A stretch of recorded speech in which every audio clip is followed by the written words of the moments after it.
Bonjour à tous. Je suis sur la chaîne Bruno Kalonji Banza TV. Abonnez-vous massivement. Les lots sur la Masoloni, les lots Umbela Masoloya, sur le plan sécuritaire et sur le plan social, il y a des Congolais. Il y a des Sololango, Namo Yalilo. Abaya Kubanda, moi, Masolo Nabiso, tu peux savoir mote, Nabao Batala Rabiso. Topesi Macheki Ndundu Mbote Ebele. Topesi Linda Ndumba Mbote Ebele na TikTok botala ekoto wana. Na bawo batala kabiso topesi bino Mbote Ebele. Voilà pour que moi le mbango le lote ko solo ka basolo na sibino sur le plan sécuritaire. To banana nu kambo ya sécurité insécurité oyo za na kati ya Congo na biso. Pourquoi to comme na niveau yo? Il y a insécurité partout dans le Congo. Il y a un développé na moya lelo bandeko. Lelo na l'est ya Congo toujours répété masolango. Toujours bandela ka masolango. Na côté l'est lelo yo enlèvement est commis, c'est-à-dire na ndenge moko ya kusakana te. Peuple azo tambola soutien na balabala. Na moyi bazuyo ba ramasser ba kena yo. Na butu otambola ko basuyo ba ramasser ba kena yo. Nebo. Yango tozotala tozotuna. Mondo ya ba soldat oyo baza na kati ya l'est wana vraiment. Baza ko uta pété sécurité te na kati ya l'est na biso wana. Le peuple congolais so vivre surtout na l'est ya Congo. Ko kamwa mon frère, chers amis, ba otu ba na biso na chaîne biso ya Bruno Kalonji Banza TV.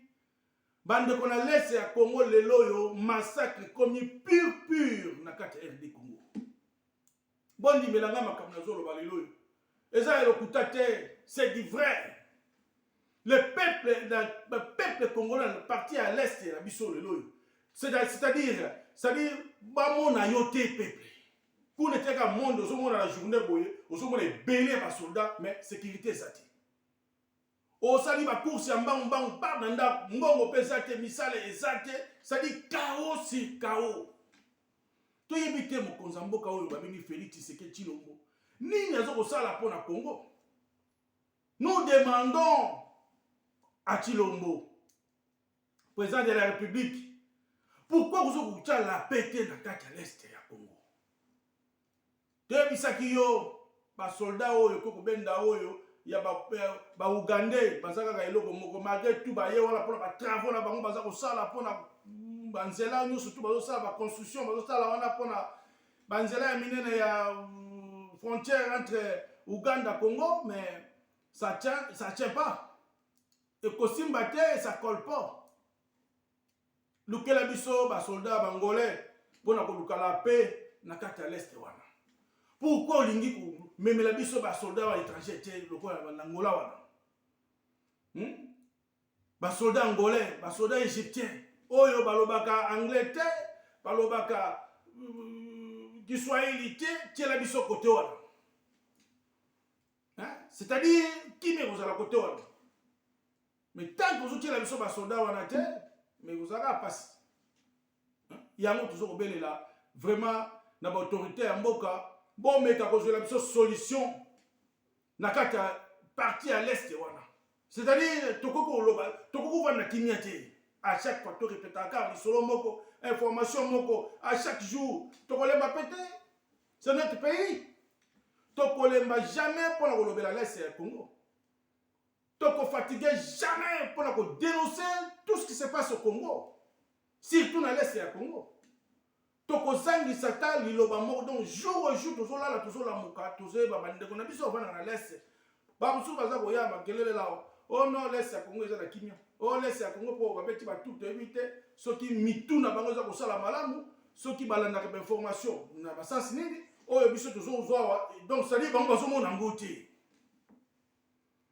yango tozo ko lobela vraiment na bande ko na so ba congolais vraiment toza la bokebi na lese ya Congo. Sinon mboka wana kokende. Mboka wana kokende soki to sali erreur kaka toza to checker ka to contrôler yango bien te mboka wana kokende. Toza suna confiance à Tshilombo te. Toza suna confiance na yete. Et il plus pire que Kabila bato comme kokufa ezaki na 141 000 morts oyo bomaki ezaki na temps ya Chilombo de 2018 à 2021 lelo yo tozo ba chiffre bakisami ba nombre bakisami et comme à peu près 300 400 000 morts oyo bana Chilombo ye oyo Chilombo bato akufi na kati ya l'Est ya Congo to contacter makama Chilombo ya Félix Tshisekedi ya Kabila oh Kabila 15 millions de morts Chilombo a tué 300 et quelques morts lelo tolo na kati ya na partie à l'Est ya Congo 300 et quelques morts banda sur pouvoir ndeko il faut to solo la masolo mboko ya chaque jour toko tika te toko dénoncer kaka masolo à l'Est ya Congo toko fatigué te basolo boko te la biso basolo ba Uganda oyo mais ba on a bango parce que rouler peuple congolais bon ça soit comédie c'est du théâtre oh tu la sur Uganda tozo ba bango tozo kaka lelo ba mort baso tozo kufa kaka accident lelo comme enlèvement ya koloba kutu te donc c'est à dire baso vivre te dans moment tozo le voir baki ko taka pe côté moko na Goma na ville ya Goma kuna nde la paix wana soko lobi na l'Est ya Congo basa d'accord kuna donc sali kimi ezali bitumbe sate toza na paix bombo tala bino moko wana na Goma mais baso bo sali ka pembeni ya Goma au traverser la banzela nzela wana kwa pembeni soko otiki ka Goma mais oko vivre susté yo somo na batumba baso kwa na Goma na biso saki l'Est ya Goma soko lobi na Goma le bamba tika Goma l'Est ça kuna eza kitoko kusakana toza na paix toza na kimia bandeko to solo masolo Congo kitoko Chilombo soko soko ko diriger mboka le susute on démissionné parce que bato ko faut boyete soko soko ko diriger sur mboka te il faut démissionner otika mboka na kima tolki musuto che wana pona ko lukila sur la paix na l'Est na biso mboka ko kende ko te mboka tambola ndengo yo te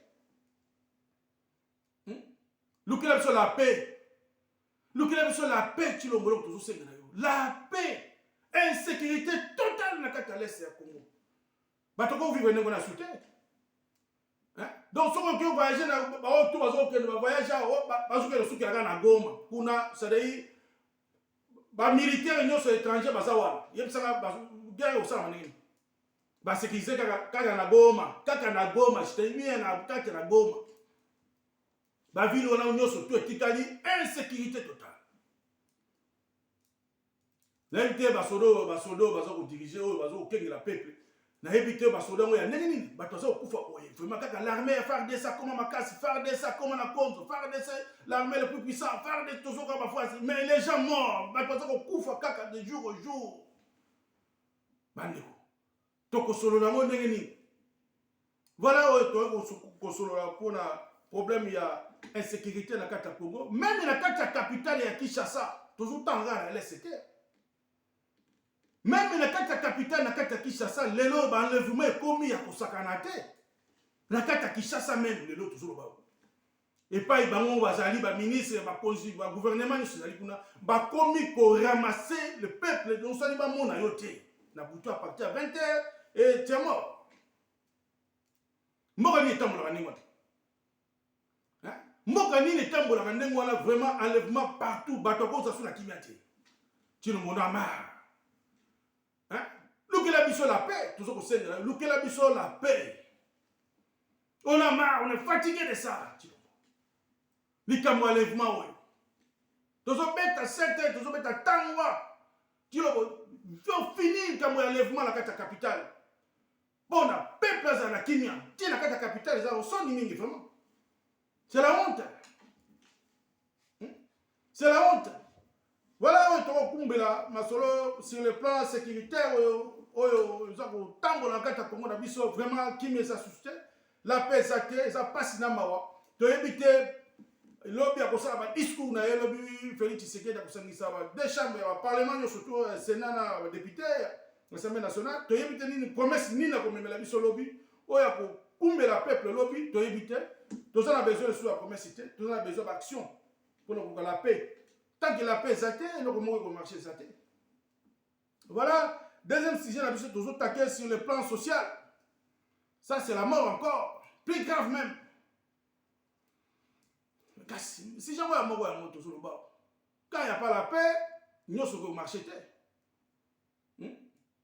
Tout sur le bien, Makamambo, Chilombo. Les Cambodgiens sociaux, les Congolais, les peuples souffrent. Les peuples ont faim. Les peuples d'abord, les loyaux. Langage est changé. Langage est changé. Le peuple soit nzala, misala ezate, kaosi kao, nakata Congo, na biso nakata Kinshasa. Misala ezate, ba travaux nyoso tout, ils suscité banzala nyoso tout, nyoso eza suscité misala nyoso kufi nakata Congo. So toye na nzala ram, o baza ko belela ram. Solution ezate, ba escroc, e nyoso to comme la taxe, mais mbongo ngo ezo kende wapi? Taxe waka moko a taxe kaka moko oyo bazo futa wana ekoko tonga mboka na biso na kitoko mais mbongo ngo zo kende wapi hein o bazo be na taxe wana ram hein kaka na taxe wana mboka na ekotonga mais mbongo ngo kende wapi yo kasi mboko oyo ba mindelo ba tozana bango ba mboka na bango tonga minani ba taxe ka to futa ka bike hein ya mboka na bango zo développer société mbongo aso bozokanga wana ezokende na poche ya nani na kesi ya leta na trésor public ya banani na poche ya nani mbongo wana tubozo taxe wana ba taxe comme partout osomba oyo taxe osomba oyo taxe osala boyo taxe tokosuka wat na taxe mais mbongo ngo pe tozo société pe pazo kufa na nzala tilomboluka solution kata masolo mboka là tosolola tobenga na moninga na ngaya na yebite soki akoyamba azali mo occupé soki akozala pe direct je ne sais pas donc eza pasi vraiment eza pasi makambo ya mboka en tout cas ezosala mawa pe pasi donc Tshilombo soki solution eza te fo démission oyo tokoya kolobaka na yo yango wana na Congo na biso soki omoni okokoka susu kodirige mboka na biso te olukeli biso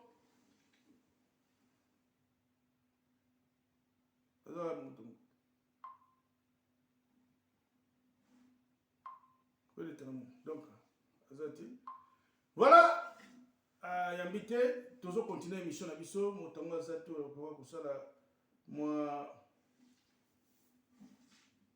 ndenge batiki nunu webi azate bengi telefone za ko voilà toka kusolola na moya lelo yango yo makambo ya Congo na biso mokonza mboka akusala discours na yelobi toyebite ni na akoloba lobi ni na koyebisa peuple lobi promesse nini oyo akomemela biso lobi oyo akoyebisa so pona koluka la paix toyebite yango wana tozo kosenga na ye lelo na moya lelo vraiment ayoka biso ayoka ba critique tozo koloba Tshilombo lukela biso kaka la paix dakata lese surtout olingi Congo na biso tambola lukela biso la paix o chapé la paix na kata capitale les aka kata lese te lelo no boyoki malèvement comme partout na Kinshasa bato zo ko tambola na butu te bato zo ko vivre ko sangana susu na butu te pona makambo donc yango na tozo ko senga na yo Tshilombo lukela biso la paix pona